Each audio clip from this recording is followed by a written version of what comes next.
In this video, we will learn how to create a pivot chart. Pivot charts are graphical representation of a pivot table. If you know about what pivot tables are and how to use them, you can continue with this lecture. If you do not know about pivot tables, the next lecture in this series is about pivot tables. That lecture was part of our another course on Microsoft Excel.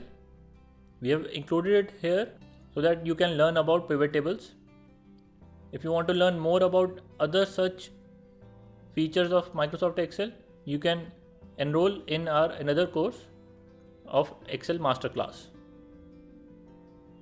So pivot tables basically summarize the data in the form of rows and columns and gives the corresponding counts and sums of different combination of categories. So for example, in this table I have data of furniture sales. The first column is giving me the salesperson. The next column tells me what product that salesperson sold. Next column is which region does that salesperson belong. Then we get the name of the customer. Then is the date of sale. Then we have the item cost. Then we have the number of items sold, and then we have the total cost. So I have all these transactions. So every salesperson, whenever he's selling any particular product, that transaction is noted down into this table. If I want to get the total number of chairs sold by salesperson 12, I can do that by using these filters.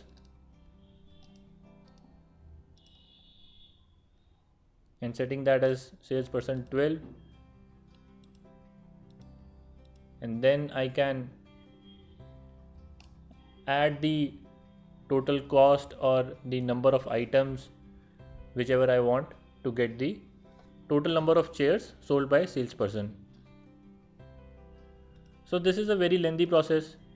Also, if I want to compare the chair sales by each individual salesperson, that becomes even more lengthy.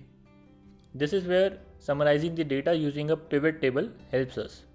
So in the next sheet, you can see on the left is a pivot table which can summarize the data as I want it to be.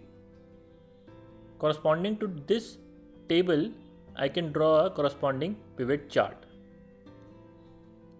So as you can see, since I had row labels on the left, these row labels are coming as the horizontal axis labels in this chart. These two series, that is the two names of our customers, is the two series plotted here. And on the y-axis, I am getting the value of total cost for each customer. Apart from that, I have added a filter which is for region, although I have not selected any region. Same is depicted in this graph. There is a filter of region, but there is no particular region selected. So as you can see, the difference between a normal bar graph and a pivot bar graph is that you get all these options of filter, of choosing the required axis labels, and choosing the required categories or data series. You can see right now I have only two customers. I can choose another one like home space here, and we will get 3 data series now. If I want to have a graph of all the months, I'll get a graph of all the months here. If we want to apply a filter on region, we can select this Northeast region and then click on OK to get the values for Northeast region only. A point to note here is whatever change we do in this chart is reflected in this table. That is, when I included other months, those other months data values is shown here.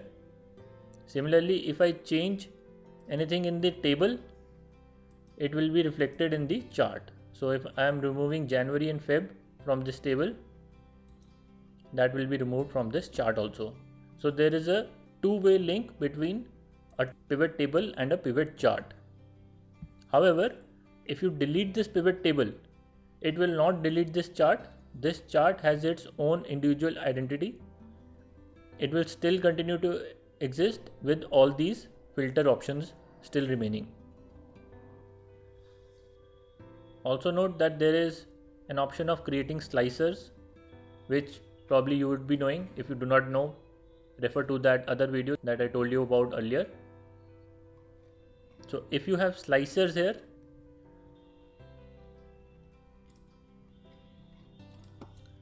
for example, if I add a slicer for region and I have Northeast selected here, if I click on Northwest, this table and this chart both will show the data for Northwest. That is, a slicer will work for both the table and the chart.